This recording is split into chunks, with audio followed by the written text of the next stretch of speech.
Di Rutan Kelas 1 Pakjo Palembang menggelar vaksinasi COVID-19 untuk warga binaan pada Selasa siang.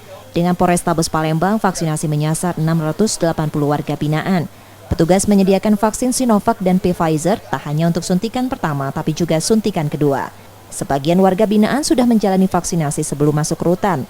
Sebelumnya, dari 1.485 penghuni rutan, 835 orang diantaranya telah divaksinasi. Pemberian vaksinasi bertujuan memberikan kekebalan baik individu maupun kelompok. Meski mobilitas pada warga binaan hanya di sekitar lapas, mereka tetap rentan tertular COVID-19.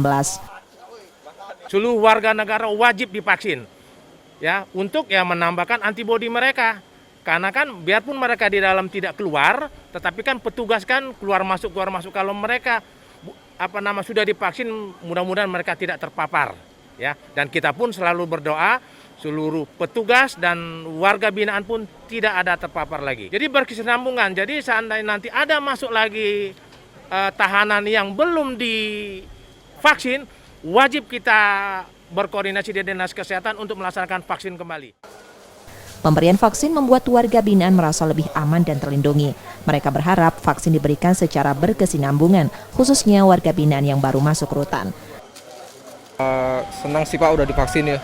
Jadi ngerasa lebih aman lah, terlindung dari virus COVID ini. Karena kan di dalam kan banyak teman-teman yang lain juga, rata-rata juga kalau udah divaksin kan kita lebih aman, lebih nyaman lah Pak. Ya harapannya sih gitu, diteruskan biar semua warga binaan di rutan ini dapat vaksinasi Pak.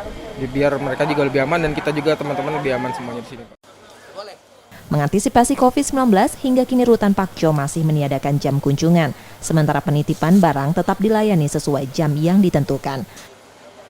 Emreski Normizan, Kompas TV, Palembang, Sumatera Selatan.